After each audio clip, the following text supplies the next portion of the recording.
going to have that hotline situation going on? It should be coming up soon. Oh, hey, we're live. Hey, everybody. Oh, hey, it's Friday. Spooky season is officially over. It's the 1st of November, and spooky season might be over, but things are getting spookier for the dib day by day. Am I right? Because there are, it's an understatement. Like, the fact that the rule was published and we made this big hoopla about the rule being published, that's fine. But now that the rule is published, things are in motion, right? And it's like, the rule is only published once, but the world is now different that the rule is published, and things are changing. Things are changing from people like prime contractors. And this was your thought of the week. Last week. And it was a recent thought because this just came out. There was an article released by Inside Cybersecurity where they interviewed the CISO of Leidos about supply chain, about capture teams, and kind of what that's going to look like for the future come CMMC. And a couple of my favorite lines here, this is swimming upstream with our capture team and BD because it is really important that they understand they can't just pick the best solution or the best partner here because I'm getting my best margin return or the product or capacity to deal with it. Now they have to bring forward us this sort of representation of compliance. That's what the government is asking us to do as primes. And then my favorite follow-up, because we say this all the time, you can be early to CMMC, you can be late, but you can't be on time. Companies won't be able to do a 6-month sprint to get prepared because it could take months or even a year to accomplish CMMC. Now, Leidos, the CISO of Leidos, goes on to say, hey, talk to your primes. We've got resources. Let us help you. I have a feeling he will regret saying that because I bet, hundreds of thousands of people are going to be banging on his door after they read this article.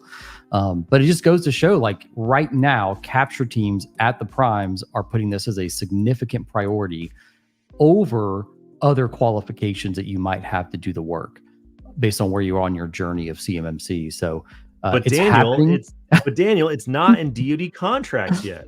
It's crazy. How are the primes doing things if it's not in DoD contracts yet? What is going on? So let me tell you this. Luckily, private contracts, as you've pointed out, the DoD has no privy to private contracts or any of those relationships. I can tell you right now what I feel like is going to happen. I think we talked about this last week. 32 CFR happened. The enterprises with the capacity to understand what's happening, I couldn't tell you how many RFPs I got within 24 hours of 32 CFR dropping from the enterprises. That same week, I was having conversation with small and medium businesses that have no idea what has happened. The primes are trying to be on time in the sense of why they dropped it right when 32 CFR was made final. They're going to wait until 7021 for their supply chain to really shove it down their supply chain's throat, the small and medium businesses. Now, companies like Leidos are doing some good work here and trying to advocate early for that. But I have a feeling the primes are trying to take care of themselves right now. And then after that, they will then look to their supply chain. Sadly, it will be too late. As the CISO of Leidos says, it's way more than a 6-month sprint. Yeah.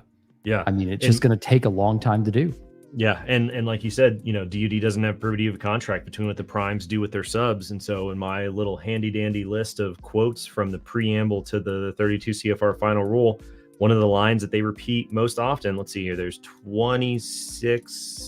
at least 26 times in the preamble to the final rule where the DoD describes the fact that agreements between primes and subs are between the primes and the subs, and the DoD does not oversee or have any consideration for what's going on other than the requirement that when there is data flow between the prime and the sub, that the requirements flow with it, right? And the way that they sum it up here is arrangements between contractors and subcontractors are negotiated directly between those parties. So if you think that what they are requiring of you is unreasonable, then feel free to negotiate with Leidos because that is between you and Leidos. All righty. Let's see here. We're going to talk more about primes and subs coming up with some questions that were submitted via comments beforehand. But let's talk about week in review for what I'm thinking about. In case anybody missed the news while you were trick-or-treating, Ron Ross said that they are going to publish NIST SP 800 172 Revision 3 very soon. He always says that it's on the launch pad a couple weeks before they launch the new publication. It didn't come out today.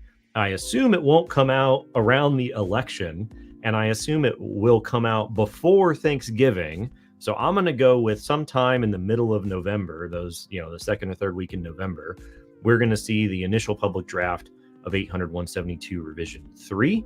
There's only been one version, but they've been updating the revision numbers to match so that they're all on the same page. As you may know, watching this, 800-172 requirements are the requirements that are assessed by CMMC level 3, which the DoD estimates in the rule will be less than 1% of DIB contractors. I think that's like most estimates taken with a huge grain of salt. Yeah. There's really no way to know what that's going to be, but you have to have level 2 certification before you can get your level 3 certification. Level 3 certifications are run with government auditors from the DIBCAC team, not from C3PAOs. And it is technically the requirement to implement parts of 800-172 are the only actual new requirements created by CMMC. All of the other existing requirements at level 1 and level 2 already existed in contracts, so they're not new requirements, including, according to the DoD, their interpretation of scoping for those requirements, even though a lot of people think that that represents new stuff, not according to the final rule. So we will see what will be in 800-172. According to Dr. Ross, it will be much closer in style and substance to the way that 853 is organized than 800-172. I love that. I love that. Because currently it's very difficult to take an 800-172 requirement and go back to the original guidance in 853 to clarify and get more understanding of what's going on, because they took multiple parts of 853 controls or even separate controls and merged them together into these horrible Frankenstein Halloween style out of the crypt mutant controls. And so it takes a lot of effort to go back to the guidance in 853. So if they just stick with that, I think it's a much cleaner way of going between the documents, which makes them easier to use. But the DoD does not pull any punches on their estimate for the cost of 800-172 in the rule. It is millions and millions and millions of dollars because there are some very significant support requirements for those controls. But they're not worried about it, because for those programs that need level 3, they're like, this is worth it to us because we're very concerned about the data. So you brought up something, I think it was a week or two ago, that in the rule, a prime has to be L3 certified, but their subs only have to be L2 certified? At a minimum. At a minimum. Okay. Yeah. So it's not exactly clear in the rule, but yeah, the way that table in the rule reads is they'll say if you have a prime that has a level 2 self-assessment, then at minimum, when they deal with the CUI on that contract, then the minimum is level 2 self-assessment. If they have a level 2 C3PAO assessment requirement, then dealing with that CUI for subcontractors, it comes with a level 2 C3PAO assessment, which I'll actually bring this up right now. Where is the question that came in? Yes, so this came in. I am a subcontractor. My prime is required to get a CMMC level 2 C3PAO external certification assessment. Can I still self-assess my level 2 CMMC compliance? No, you cannot. No, you cannot. If you check the table in the rule, if your prime contractor has the requirement for an external CMMC certification at level 2, and they flow that CUI and that contract down to you, you also need a CMMC level 2 external assessment. They do not get to pick whether or not you can self-assess or not. So the question for most of the DIB, because as the rule says, 75% of the DIB are small businesses and most of them are subcontractors. The question for you is not whether I can self-assess at level 2. It's whether my prime can self-assess at level 2. And if you know anything about the data flows between the government and the prime contractors, they are always ostensibly quite sensitive. There are huge volumes of CUI that are exchanged between the prime and the contractor back and forth. It will be very, very difficult. I see very few chances for that interaction to ever be deemed a self-assessment requirement. Therefore, there will be very few chances for self-assessment requirements downstream from those primes. And even if they got a CMMC level 2 self-assessment requirement, if even one of the primes or one of their contracts has this external assessment requirement that flows down to you, then you're out of luck and you got to go get the external assessment, which is probably why, back to your point earlier, Daniel, the primes are saying right now, you got to go do it, because it won't be normal for the Lockheeds and the Northrops and the Leidoses of the world to be able to just self-assess for everything all the time. Therefore, it won't be normal for their subs to be able to self-assess all the time.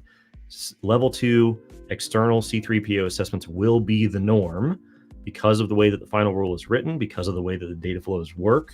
That will just be the sort of default mode of what's going on. Alrighty, let's see here. Do we got anything in chat so far? Wendy's giving us awesome emojis. I love that. Let's see. Yeah, NIST has definitely been busy this week. Somebody said reciprocity. I don't know if this is a question. I'm a fan of that word. Yeah. If this is a statement.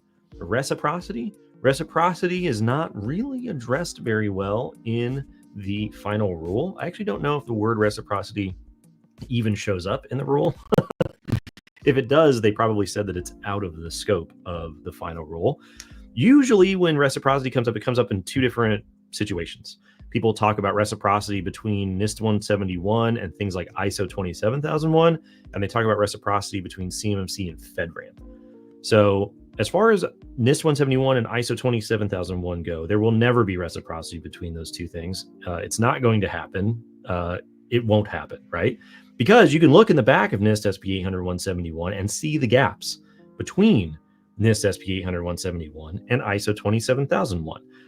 In the opinion of NIST, they are not equivalent. They are not the same. They are not reciprocal because they are not the same thing.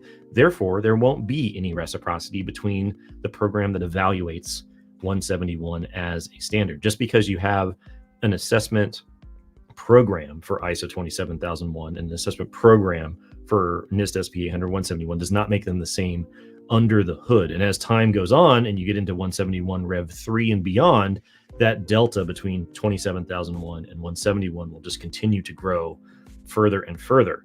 One of the other main factors that separates things like SOC, ISO 27001, high trust, things like that, is the alpha guides to NIST controls, 171A, 853A. These are much more akin to engineering standards with verification procedures that are documented and standardized. There are no standard assessment approaches for ISO 27001. It's highly variable from ISO auditor to ISO auditor. So it's even harder to make them reciprocal when you don't have an ISO 27001 assessment procedure standard, if you will. The other thing about reciprocity is between CMMC and FEDRAMP. So if first of all, there will be no dual reciprocity between the two because the underlying standards between FEDRAMP and CMMC are not the same. 171 is not the same as 853. 171 is not the same as the 853 moderate baseline because 800-171 is derived from the 853 moderate baseline. It is a subset of the moderate baseline. Whereas something like FEDRAMP moderate takes the 853 moderate baseline and actually adds additional 853 controls. It actually tailors more. It bolts them on to the moderate baseline. So you could think of this as a superset of the 853 moderate baseline. So we've taken additional things to the moderate baseline and we've taken things out of the moderate baseline. They don't match. They're not reciprocal. Now, a FEDRAMP certification there should be no questions about this, subsume 800-171 requirements. There should be no reason why a FEDRAMP certified to moderate or higher environment wouldn't satisfy the requirements in 800-171 because it necessarily is a larger set that includes everything that's involved with 800-171. But there won't be reciprocity. I hope that answered the question. Maybe they just forgot the question mark. All right. Hey, it's Scott. Oh, look at this guy. Miss being with you guys this week. I'll have to heckle from a distance. Heckle's always approved from the boss man. No problem. Alrighty, let's see here. James said, has either the DoD or the Cyber AV organization come up with a document to outline rules, agreements, and or conflicts of interest between C3PAO, non-C3PAO firms providing CMMC consulting assessments and MSPs providing CMMC remediation and managed services to DoD contractors. So as far as MSPs providing CMMC managed services to contractors, no, right? Those are not an official role within the CMMC ecosystem. This is a full-blown buyer beware kind of a situation. Like who you decide to partner with, who you decide to trust to, and here people throw the word partner around quite a bit. You really are partnering with your MSP, right? I mean, you are in lockstep. You are conjoined at the waist with the person that you decide to take on as your MSP. Because of the way that scoping works for the assessment, there is no getting through your CMMC assessment without that MSP literally leading the way for 80% or more of the questions during your assessment. So if you pick wrong, or if you pick the wrong service agreement, the wrong support agreement, you are up a creek without a paddle in more ways than one, because they will not be there to help you. As far as conflicts of interest or interactions between C3PAOs and non-C3PAOs, that's going to be governed by the governance of the ecosystem. So we'll have to wait and see where that documentation is from the AB. The rule outlines the appeals process. They outline the roles and responsibilities for the various organizations, the training requirements, the oversight requirements, the appeals requirements, general oversight by the DoD CIO's office. As far as providing consulting assessments from C3PAOs, who you hire as a consultant, outside of the fact that a C3PAO can't assess your firm or they can't assess the environment that they helped consult on the implementation for. If you get bad advice from an organization for your implementation and you don't make it through your assessment, then you're going to have to come up with remedies for that afterwards. I don't know if people want to pursue that legally or what it's going to be. Ultimately, the rule of thumb here is you need to be very careful about who you're vetting for your MSP services, for your consulting services, and for your assessment services, as we've talked about beforehand. These are not, guaranteed things that are going to work just because they have C3PAO or RPO or MSP or whatever after their names. They are not all created equal. So definitely do your research, and we're easy to get a hold of if you'd like to know more. Oh yeah. All right. Andy said, what is the deadline to get compliant with 2.0? What a dance that is. What an easy question to answer. I built a PowerPoint slide off what we've talked about, Jacob. So I just put that up here on the screen. I was looking for it. So, and I want to add one big bold statement that you see in red text. This is the DoD CMMC timeline based on 32 CFR and the anticipated 48 CFR release, not your prime's timeline. So a prime, as we've already talked about and seen with Leidos, are going to be way more aggressive in having these conversations for understanding of their capture team and their supply chain risk. But in order kind of to start looking at CMMC, we're anticipating somewhere around a July 2025 initial solicitations for CMMC levels 1 and 2 at an attestation requirement, not a certification requirement. Outside of, because the DoD loves a good flexible rule, they can choose to put a certification requirement if they so deem the sensitivity of that contract to be high enough. And so certification is still possible as part of phase 1, which will begin middle of next year. And then sequentially, year after year, we're going to start seeing compounding rollouts of requirements of certifications for level 2, requirements of certifications for level 3. But an example, going back to what Jacob's saying, if the DoD has a contract coming out or a solicitation coming out in phase 1 and your prime has to get certified, you as the sub have to be certified as part of phase 1 as well. So it's going to be really hard to dodge this from your prime's perspective. And, depending on how conservative the DoD decides not to put certification requirements in or do kind of over scope it from a CYA perspective on their side, you could see certifications as early as, the July-ish timeframe from a solicitations. So yeah, get ready. Just a clarification on that, our conservative estimate is Q2 of 2025 for when the phased rollout will begin. Yeah. And that's based off of the idea that the 48 CFR CMMC rule, the one that will finalize the contract clause that will go into DoD solicitations and contracts that say you must be level 1, level 2, level 3, that final rule will take as long as the 32 CFR final rule did, which went from December to October. So if it takes as long as its big brother, then that would be published, call it, early summer of 2025. 60 days later, it goes into effect, and then you start the rollout of phase 1.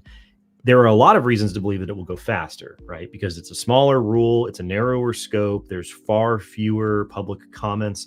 Most of those public comments, if anybody's been following me on LinkedIn over the last couple of weeks, are very irrelevant to the content of the rule, primarily because of the narrow scope.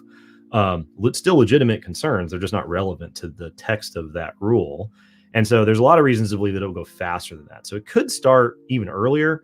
My gut says sometime between March and June, but we just say Q2 of 2025 because I think that's probably the correct way to estimate it based off of how long the previous rule took. It's a little speculative to say that it would go faster. Quick 2 notes here. One, there is technically nothing known as CMMC 2.0 anymore, according to the final rule. They have retconned the 1.0, 2.0 language to say that that thing that we did back in the day was the initial version of CMMC 2.0, and that this is now the revised version of CMMC 2.0. Even though I don't think people are going to stop referring to it as 1.0 and 2.0, it's still very convenient. If you read the rule closely, they actually don't acknowledge the 1.0, 2.0, X.0 numbering system anymore. It's just CMMC. I don't know if that's going to stick. I think people are going to still refer to it as 2.0, and I think that's totally fine. Also, Andy, really quick, sorry to harp on you again. The deadline to get compliant with 2.0 depends on what you mean. If you mean the deadline to implement the requirements that are being verified by CMMC 2.0, that deadline was in 2017. Yep. The deadline to get your assessment will depend on where you fall in the phased rollout. And also, as we were talking about earlier with what the primes are saying, when the primes will require you to be able to prove your CMMC status could be very different from when the government will require proof of CMMC status. So make sure you are communicating early and often with your customers. He had a follow-up there. Will you lose your contract with the DoD if you're not CMMC compliant, but still NIST 171 by the time of the deadlines? So if you have an existing contract that's going on, then they're not going to cancel all of the existing ongoing contracts. So definitely read the details of the phased rollout in the rule. It's relatively straightforward. Or you can tune into our webinar on November 7th, where we'll talk about all this stuff in detail. If you're coming up for an option year, then that's something to be aware of, because when CMMC level requirements go into solicitations, new solicitations and contracts, and when CMMC requirements will be a part of option years are slightly different depending on DoD discretion. So they're not going to cancel your ongoing contract, and they won't typically modify existing contracts, in the exception of some very rare cases, probably for level 3, but I'm pretty sure those companies already know who they are. So you won't lose existing stuff. However, if you're planning on bidding on new work and trying to take award of the new work coming up in 2025 here pretty soon, then you will not be able to take award of that contract unless you have a sufficient CMMC status. And as we've talked about in the past, the time between solicitation and award is getting shorter and shorter and shorter. For the vast majority of DoD orders, it is, a matter of like 2 to 3 weeks. Even in some of the very large, and even some of the larger DoD contracts, it's not extending more than a couple months sometimes. And the primes will tell you this isn't even a 6-month thing. And if you're talking about a 6-month award between solicitation and award, you're talking about being a very, very, very large prime contract. And that's not most people. So you need to be aware of your customer's PALT time, procurement administrative lead time. If your customer is often sending out solicitations and then awarding them a few days or weeks later, then you necessarily have to start your implementation much, much earlier and not wait on your solicitation to get started. Now, there is some terrible advice on LinkedIn, because phase 1 does say self-attest or assessment. Do not just put 110 perfect score in SPURS when this time comes around if you don't actually mean it. because our good friends at False Claims at the DOJ will probably be waiting with bated breath for this to start entering the contracts, to start picking people off from falsely attesting to what they are. So yeah. I mean, we've heard about the Georgia Tech thing, we've heard about the Penn State thing, and if you have been following any of the whistleblowers, any of the lawyers, any of the people involved in that part of the world, DOJ false claims actions, they are not all that shy about sharing the fact that there are many other cases in the pipeline that should be published coming up in the near future. Universities, contractors, you name it. It's an open secret that there are many more cases that are getting ready to be settled and then revealed to the world. So do not upload a faulty score. Please upload an accurate score as it exists right now. As they've talked about in the rule and things like that. If you have a negative score in your SPRS score, you're not going to not get the work, right? You just have to have a score. In the future, you have to have a score that is a sufficient number. But for now, you don't have to have a perfect score. But if you upload a perfect score and that's not true, you run the risk of getting in tons and tons of legal issues. Very now, expensive. I will say this. I've been working with a company here the past couple of weeks that on an Army contract, I believe it's Army, that they are basically saying, we need your roadmap for a perfect 110 hard stop, period. Like you either give it to us or we're not going to transact, right? So they are getting a little bit more sensitive to make sure that you have all the appropriate documentation for a path for a perfect score, at least in this particular example. So yeah, even the Army side, even the DoD side contracting officers are being a little bit more sensitive with what that SPR score is. And if it is imperfect, which is, okay, they might require you to put together a pretty well-built plan to get to that perfect score. Yeah, absolutely. All right, Wendy, I don't know if I have an answer for this just yet. Can you talk about the NIST notice of SCM quick start and the errata update that happened this week? How should this be impacting CMMC compliance activities? I missed this. I don't know, but I'm curious. Yeah, there's been a lot going on. Wendy, if you have the links to this, can you put it in the chat so we can check it out? I missed this. It's a complete arms race on my street for Halloween decorations every year. And so this is a very distracting time of the year for me. So I definitely missed this one. So link it in chat and then we'll catch up with it and then hopefully be able to look at it. All right, let's see here. James said, thanks for the response. No problem. James, if you have more questions, just let us know. Okay, Jason and I were talking earlier this week, and he had an interesting question and perspective. He said, what are your thoughts on the enforcement of the DoD Workforce 8140.3 requirement that many are still awaiting completion of their Tier 3 suitability? So two things, what I've heard through the grapevine and what the rule says. So what the rule says is they're very sort of clear about the fact that assessors are going to be handling or interacting and or viewing large amounts of sensitive data. And so the DoD's determination is that a Tier 3 suitability is the bar or equivalent to Tier 3 suitability. And as we all know, equivalency is not so simple, regardless of what you're trying to do. And so the process is bogged down. They do not have any qualms about that being the requirement. It wasn't even really a debate in their rationale that they provide in their comment responses. Now, what I've heard is that the team of people who have been managing the Tier 3 suitability approval process on the DoD side might be changing a little bit. Like there might be some new people coming in. They might be expanding the team. And as a result, that bottleneck should start to open up. But I don't know if that's actually true. That's just what I hear through the winds as they go. So hopefully that starts to speed up. There are, nobody likes a bottleneck, but this is obviously one that needs to get fixed. I have heard of people just now, after applying a year and a half, 2 years ago, just now getting that suitability. So, I mean, the fact that it's this backlogged is going to end up being problematic if the DoD doesn't get a grip on it. So. My understanding is the DoD's aware of the backlog and they're working to fix it. But, we've heard that before. Sometimes it works out, sometimes it doesn't. But definitely one that needs to get fixed. But they don't have any problem with that being the requirement. It's a lot easier to fix the bottleneck. It is easier for them to fix the bottleneck than it is for them to change the requirement because that requirement is in the final rule now. So there's no change in that. All Just right. throw some more bodies at the problem. So Yeah. All right. Michael said, where are we seeing assessments land on using privileged identity management solutions to elevate user access when permissions require in order to meet 3.1.7 item C versus creating separate privileged accounts? I don't know if you have an answer for this one, Daniel. I do not.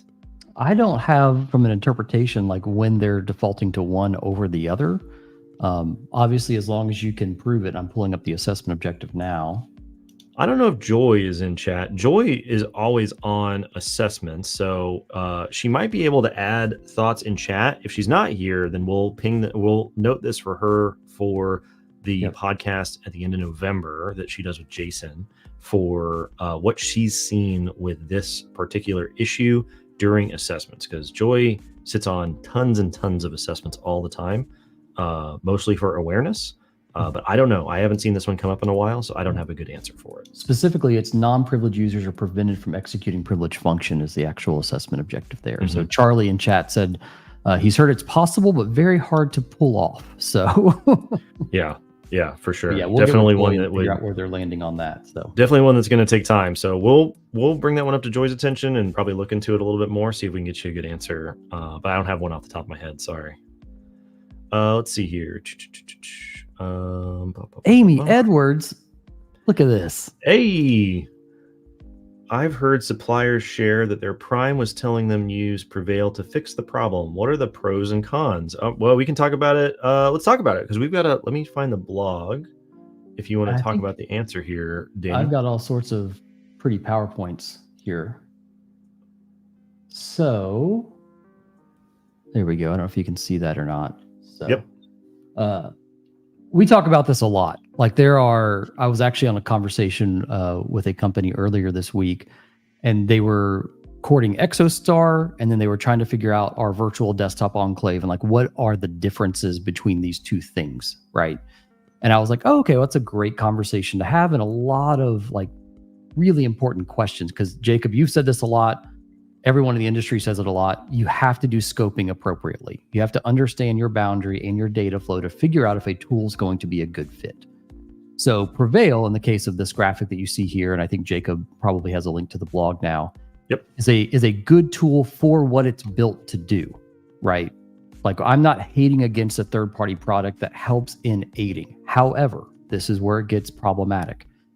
It doesn't provide endpoint protection. And as soon as you take it out of that encrypted container, like download the file from the website or pull it out of the drive that they give you, your system is now in scope of that data.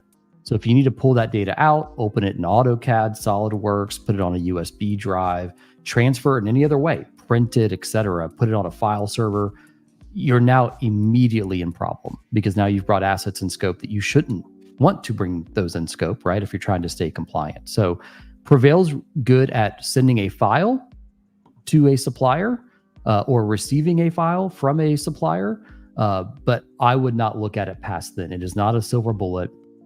And one of the biggest things that we talk about in the blog is users always take the path of least resistance. So if you give them a plugin, they're not probably going to use the plugin. They're going to keep using things like Outlook because that's what they're most familiar with in their native mailbox, or Outlook, more importantly, on their mobile phone, because those are two different apps for Prevail. So again, not dogging on what Prevail is. For what it's capable of doing, it's a decent fit. Now, there is some equivalency concern there that we've talked about historically that you probably want to validate, but just make sure that you understand your data flow.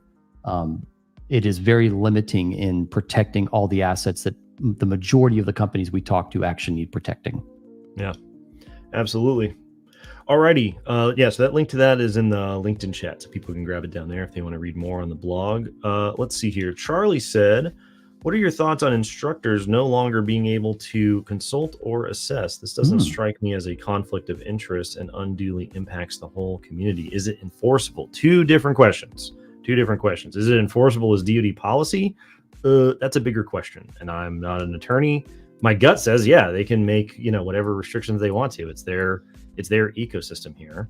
I have not dived into the specific details of that part of the rule. So in prep for our 11.7 webinar, which is primarily oriented to the contractors of the world, it becomes very clear as you dig through the rule. You could have two you definitely have more. You have two very large, very detailed webinars. One for the assessment ecosystem, roles, assessors, instructors, AB, oversight, training, CAICO, that whole side of the CMMC world. And the other side is the contractor, contracts, solicitations, levels, how the DoD works, waivers, POAMs, controls, all those things is almost a completely separate set of considerations. So I haven't dived into the details of this one specifically. Off the top, right? Hot take alert, hot off the top. The idea that instructors wouldn't be able to consult or assess strikes me as beyond dumb, right? That's very, very dumb. I don't see why that would be a problem. I must be missing something, or everyone else is missing something. I got to go back and read that part of the rule in more detail after the 7th. But yeah, I think that having assessors act as consultants definitely makes sense. You can't do that, right? That's a huge conflict. There is always a conflict between the fact that you're hiring assessors for money, right? And you are their client, but there's nothing you can really do to get around that. That's sort of universal to audit and assessment setups regardless. But the idea that if you're a certified instructor, that you can't act as a consultant seems silly, especially, I don't know about the qualification that you can't assess as well. I don't know if Jason and Joy talked about this on the podcast that came out on Thursday. But a CMMC certified instructor has to have the equivalent CCA or CCP for the course that they're teaching. So they had to assess at one point. So yeah, it seems weird. It seems contrived. It seems very odd. And I don't understand it. I don't like it. I need to do more reading and research about it because I must be missing something. Yeah. Let's see here. I'm gonna throw in a question kind of in between these because I've gotten this a little bit. Sure. Security protection assets and relevant controls, and what should an assessor look at when they're going to be assessing an MSP or a non-CSP ESP? Do you think, and this was the question, do you think the cap that's going to be updated, I'm assuming released here in a couple of months, probably within a couple of months, do you think the cap is going to address any, examples of relevant controls for SPAs? And do you think they're going to provide any guidance for assessors when it comes to MSPs? Or do you think it's all going to be at the discretion of the assessor? As far as examples, I'd be hard pressed to imagine that there will be very many examples in the cap. I've heard that the cap has been in draft form and getting ready to come out with final touches after the final rule. So that's what the AB talked about on the town hall. Typically, there just aren't a lot of examples and things like this because of the high variability in various setups. This is why NIST doesn't include examples, why DoD doesn't include examples. So I would be hard pressed to say that the AB would approve any type of examples that would go into those guides. Although the guides, the assessment guides, the scoping guides and stuff like that are not technically part of the rule because they are in the appendix to the rule. They're not codified in the rule. They're a lot easier to change and update. There's still a lot of influence from the DoD over what they look like. So I just can't imagine that we would suddenly have like a massive deviation from the NIST DoD style of explaining things to have very clear cut examples. But I could be wrong. So we'll have to wait. I think everyone's waiting excitedly to see what's going to be in the cap. But I just don't think that we're going to get away from that pattern of like, oh, just read the cap and then we're going to have a ton of very, very good examples. It would be nice, but I just don't know. It also goes back to like, if that is the case, make sure that you're, speed dating your possible C3PAOs to get a grasp of what they're interpreting this to actually look like, because you could get yourself into some trouble if you have one understanding of relevant controls to a firewall versus somebody else, right? So yeah, absolutely. All righty, let's see here. All right, Mr. Membrano said, do you believe other government agencies will potentially elect to adopt CMMC over FEDRAMP? No, because CMMC and FEDRAMP serve two different purposes. So FEDRAMP is for cloud environments, cloud applications, cloud offerings that the government is going to use. And the underlying requirements that are verified through the FEDRAMP program come from a catalog called NIST Special Publication 853. and they are applied to these cloud solutions, cloud offerings. CMMC is a program that verifies the implementation of requirements in NIST SP 800-171 and 172, which are very closely related to 853 because they are taken from 853, but they are not equivalent to the FEDRAMP baselines. So they're not reciprocal. They're not equivalent in any way. So you wouldn't be able to say we're going to get CMMC as a cloud application and do that instead of FEDRAMP. Now, will government agencies potentially elect to require CMMC certification for their contractors? I think that's highly likely that at least some of the other agencies will do that. Specifically, GSA and NASA are probably the top ones that would end up doing that, because 800-171 is a federal-wide standard. And we are expecting the FAR CUI rule, the federal-wide acquisition regulation CUI rule, to be published before Thanksgiving, at which point there will be a federal clause once the rule is final that says you're going to handle CUI. It has to, you have to implement 800-171 to protect it. And so if an agency decides that they would like a little more assurance over whether or not those requirements have been implemented, that is exactly what CMMC does. And even though it's a DoD program, that does not preclude them from being able to require proof that those controls have been implemented. Although the CMMC rule itself does not make other agencies do it, they could elect to do that. So I had a conversation this week with a pretty large organization, and we were talking about the FCI, CUI boundary, and FedRAMP. And primarily because they were like, oh, we're doing this OnClave for DoD CMMC work. And then we brought up the FAR CUI clause. It's like, okay, but that very likely might also have FedRAMP requirements for things processing, storing, or transmitting CUI. And with Microsoft removing their FedRAMP from commercial cloud, we basically started having the conversation almost immediately of, oh, well, how much other non-DoD federal work do we do that we anticipate this being applied to within the next, 12 to 16 months? And they're actually considering moving their whole enterprise to a Microsoft Gov cloud that is FedRAMPed, because they have revenue basically on the federal side in excess of 20%. And they're like, we need to protect that because not much of it is actually caught. So a lot of it is more custom work they're doing for the federal government. And so it's going to be really interesting to see how people navigate that. An enclave for CMMC is now going to be, funny enough, the easier solution than when FAR CUI drops. And now you're looking at large enterprise transformation at that point. Yeah. Not that CMMC and CUI doesn't require that, but at the federal level, there's a lot more dollars these organizations are pursuing than just DoD. So anyways, it'll be really interesting when it happens. Yeah, absolutely.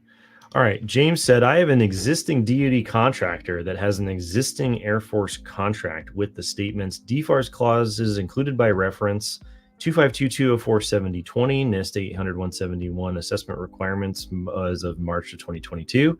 And the clause 252, I think this is supposed to be 204-7012.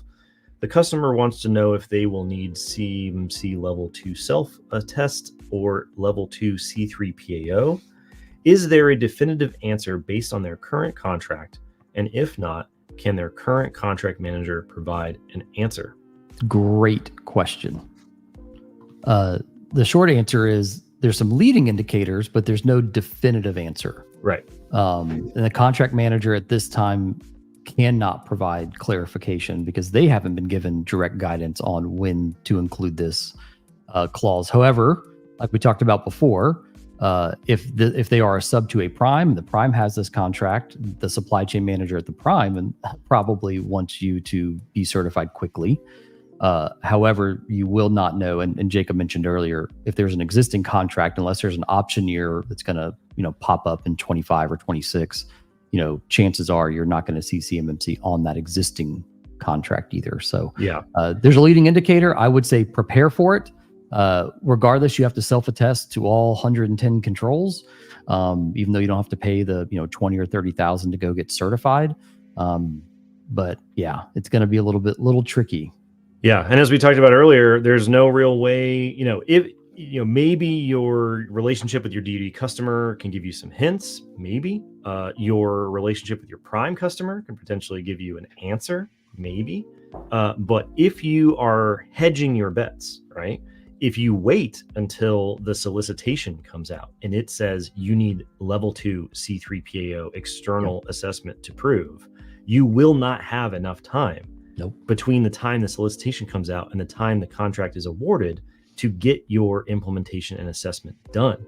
So if you think that there is a chance that you will need to have a C3PAO external assessment, not only do you have to implement the requirements regardless of whether you're self-assessing or whether they're assessing you externally, but if you think that there's a chance that the solicitation will say C3PAO, you necessarily have to start way before the solicitation ever comes out, kind of regardless of whether or not the customer gives you a straight answer, because the only real answer is what's going to be in the solicitation, which is why we open the show talking about the primes saying already we're not even in 2025 yet when the phased rollout is supposed to start, and they're like, just do it, just go get ready for an external assessment, because we're not gonna know. There's very little chance that you're going to be able to get out of it, especially over time. So there is no way to have a definitive answer currently right now, except in a few edge cases. And the smart play is to hedge your bets. That way you're not desperately trying to fix it when the solicitation comes out. So to summarize that a little bit even more, Jacob, because you've done this research actually, median award time is 32 days, something like that, for contract award. Even Leidos that we saw earlier is saying, on the short end, probably 6 months to get compliant. And then we already see assessors booked out till April, March, and May. And that's for people that have already done their implementation of the 110 controls. So, if you're just now starting, like right now today, I have not done anything, you're probably looking to get to the table to a certification 12 months from now on the short end. Oh, yeah. Yeah. Especially, yeah. Now that the primes are coming out here, like on random webinars and articles being like, oh, yeah, take 6 months and that's what's going to be required. That's going to do more than any phased rollout estimate that the DoD has, with a bunch of caveats about discretion and different steps and things like that. So, probably the most important rule of thumb here is, if you don't have a close relationship with your customer, you need to foster a close relationship with your customer in a hurry, because they're going to be the ones that hold your fate in their hands here. You might not know how critical or non-critical you are unless you have that relationship, and that level of confidence is important for you to know right now. Yeah, absolutely. All right, Jimmy said, how do you know whether you should self-assess or have an external assessment done? We currently have active DoD contracts and have a separate enclave being built strictly for level 2. So the only way that you will know is what is in the solicitation. The solicitation will tell you this requires CMMC level 1, CMMC level 2 self-assessment, CMMC level 2 C3PAO assessment, CMMC level 3, right? That's really the only way to know. Unless your prime contractor in the interim or outside of that says, we're only going to give you self-assessment work, or we don't know what kind of work we're going to give you, so you must have an external assessment so that we can send you this stuff in the future because we need you to be ready. That's the way that you will know, is what is in the solicitation. You currently have DoD contracts and are building a separate enclave strictly for level 2. So it sounds like you're well on your way. You currently have DoD contracts. All DoD contracts have DFARS 7012 in them. I assume that you're building the enclave for level 2 because you either have or you plan to have and handle CUI in the future. So it sounds like you're doing what you need to do. But unless your customer gives you the heads up, and the primes are more likely to do that than your government customers currently, the only way that you will know is when it's in your in the DoD solicitation. If you're a subcontractor, you won't know until your prime tells you. So there you go. Let's see. So Nancy had the direct quote on this instructor thing from the rule. So the rule says CCIs cannot provide CMMC consulting services while serving as a CMMC instructor. However, subject to the Code of Professional Conduct and Conflict of Interest policies, can serve on an assessment team. That's it. In her opinion, it's a little ambiguous. Yeah, so things to sort out, things to determine based off what role in the ecosystem you want to get certified to, whether you want to be an instructor, assessor, consultant, so on and so forth. Definitely dive into the Code of Professional Conduct. Definitely listen to the town hall. Definitely tune into the monthly webinar with Joy and Jason, where they dive into that whole side of the ecosystem and all the considerations for what's going on. There are an equal number of questions and answers and more questions for that side of the world as there are on the contractor side of the world. So they really are becoming two parallel universes, right? That are required amongst each other. Okay. Somebody said, sorry, I missed your name here. Regarding False Claims Act, I found the Georgia Tech motion to dismiss to be a fascinating read. It's important to note that throughout this journey, it's been people like you two and your SPRS scoring video. We've all learned more about what is considered accurate scores. The body of knowledge has changed tremendously since those false claim dates. It illustrates how fundamental research has been dragged along for the CUI ride. Well, thank you. Thank for you the so compliment on the content. We do what we can. We do what we can. We've been talking about the scoring. The first talk that I ever gave as an official Summit 7 employee back in 2021 was about scoring correctly in accordance with 171A and not uploading erroneous scores. So we have been harping on that for years and years and years, and people are now starting to pay a significant price for scoring themselves incorrectly and making false claims. The fundamental research thing, which everybody who's listening, it's in the higher ed space, brace yourselves. I'm not going to it's okay. I'm not going to go into the fundamental research thing. It is fascinating because the government policies that created the idea of fundamental research during the Cold War with research at universities and Soviet Union and things like this, it's a fascinating story that I wish I had more time to learn about and probably will read about in the future as we get through the rulemaking craziness that comes through at the end of the year. But if you guys just Google it and start to read about how fundamental research came about, it is a fascinating story. It is also a huge mess in terms of, as they talk about in the rule, the ability for fundamental research to become CUI. And therefore, even if you're working on fundamental research, you are still looped in to CUI regulations. I know it's a huge debate and point of contention between the department and higher education. So, there's points of contention and details and edge cases in higher education, small business, primes. I mean, you throw a dart at the landscape and there are issues that are being created and debated as a result of the rule. But thank you very much for the compliment on the content. Let us know if you want us to dive into anything else. But also, nice. Charlie remembers the name of that talk, Fuzzy Math. Fuzzy Math. Fuzzy Math. It is definitely fuzzy. Is definitely fuzzy. The fun part was that actually was started because in the 2020 rule, they have the estimate and they say, how long should it take you to comply with the rule for self-assessment? And what the rule is estimating is how long it takes you to upload a score once you have it, not how long does it take you to do your self-assessment in accordance with the score. So people would see the rule and they go, what do you mean it should take me 15 minutes to self-assess? That's ridiculous. And you're like, no. They're saying once you have the score, the assumption is you have the score, not it's only going to take you 15 minutes to self-assess. So there you go.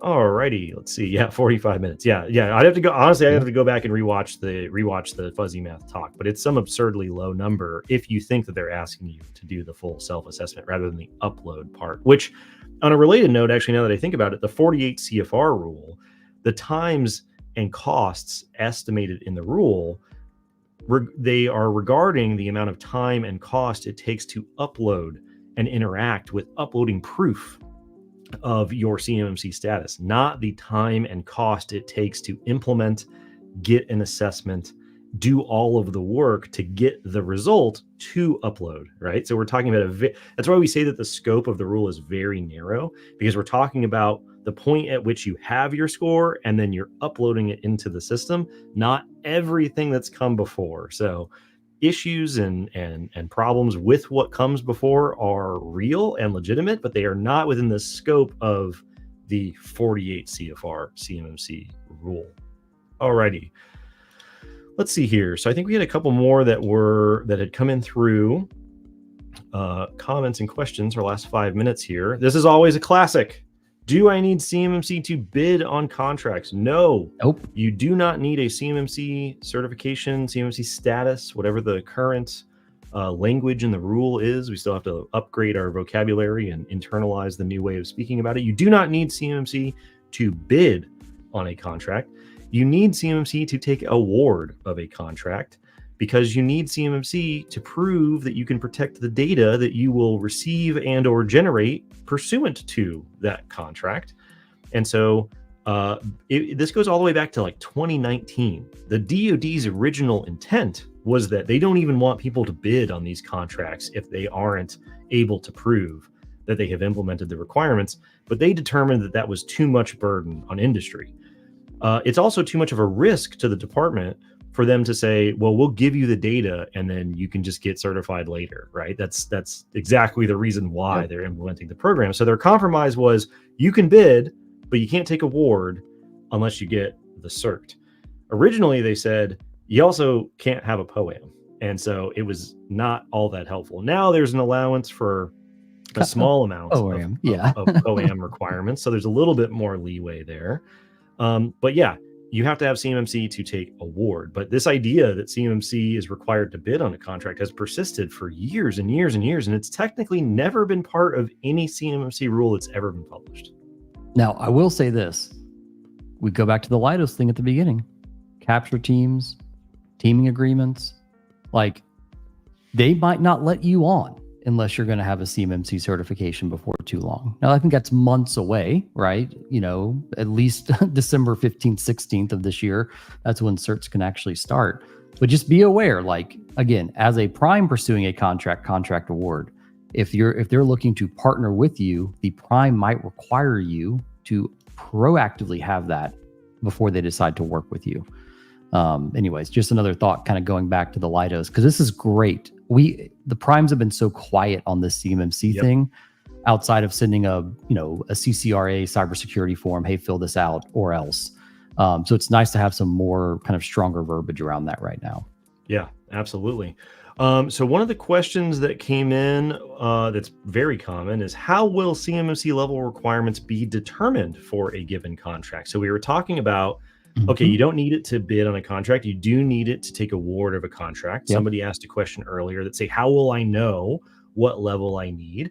You will know what level you need based off what is in the solicitation, level 1, level 2 self, level 2 C3PAO, level 3.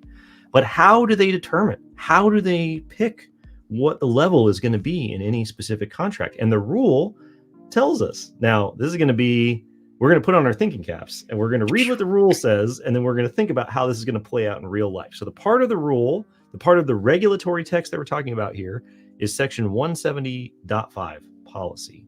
And they say that... let's zoom in just a hair on that there, let's Jacob. See here. They say that program managers and requiring activities are responsible for identifying the CMMC status that will apply to a procurement. So the program managers, the requiring activities are the ones that pick. The selection of applicable CMMC status will be based on factors including but not limited to the criticality of the associated mission capability, not something that contractors necessarily know how the DoD views criticality on the ranking system of what they have going on behind the scenes. The type of acquisition program or technology, something that you may or may not understand in terms of the thing that you're bidding on, but may not have all the background information for how the DoD views the type of acquisition program and technology in the full scope and scale of things. The threat of loss of the FCI or CUI to be shared or generated in relation to the effort, also not something that you will have privity to or knowledge of in terms of how the DoD thinks about the threat of loss for the data involved in the contract. Impacts from exploitation of information security deficiencies. You may not have a full grasp of the impacts to the department if they were to sort of threat model and think about what would happen if this data or this capability or this program were compromised in the way that Sea Dragon or F-35 or whatever were in the past, and other relevant policies and factors, including milestone decision authority guidance, which is something involving the people who make acquisition decisions for major defense acquisition programs, milestone decision authorities. Short story here being, a lot of the factors that go into picking what level will be in a DoD solicitation are based on information that you don't know and that you will never know, which is why it's this game of, we know that CMMC is going to go in contracts. We know that a lot of these things are going to be CMMC level 2 C3 PAO assessments, but if you want to try to predict what any given single contract or opportunity is going to require, you probably won't be able to know, which is why the safe bet is to assume that it will be level 2 C3 PAO assessments, because if you're wrong, you're screwed. I will say this looks like a lot of human interpretation for the most part. And guess what? Program managers probably want to cover themselves, a little CYA. So chances are they're going to lean with the version of this narrative that protects them the most, time after time after time. So absolutely. I know we're coming up here on the hour, but two things. Robert, if you want some copy of the slides, feel free to shoot me a LinkedIn message. And then Scott Edwards, Jacob, if you want to share my screen here for the team. Let's see. Scott did he have a thing in here? Yeah, let me share that real quick here, actually, because it's a little bit of a. No, I don't see anything from Scott in here. Is this it right here? No, I think it's. Did you get my? I see that. A little Go Army Beat Air Force. Beat Air Force is fine. I think Scott's Go Army Beat. No, I can't really make it out. It seems blurry. I can't really. Interesting. Go Army. Go Army. I don't really. Yeah, I don't. We'll have to ask him later. Sorry, Scott. Can't see your comments. Didn't come through. There must be squirrels chewing on the power lines or something like that. So we'll have to figure out what he was talking about later on. All right, everybody. It's another hour. It's another week. We are done. That was a lot of questions. A lot of great questions. Great from the questions. Audience. Keep them coming. We do this every Friday at 1 p.m. Eastern. So if you are seeing this afterwards, feel free to add a question or a comment in the comments, and we will review it afterwards and try to include it. You can always DM us on LinkedIn or reach out to us otherwise and ask us questions. We will see you again on Friday. We have a webinar coming up on November 7th. We have a weekly podcast that comes out and covers related topics to CMMC. Once a month, we have a podcast that covers all the considerations for Keiko training, ecosystem roles, conflicts of interest, all that fun A/B side of the house kind of stuff. Lots and lots of free content available all over the place. Like and subscribe to YouTube. Follow us on LinkedIn. Let us know your questions, and then we'll see you next week. See y'all later.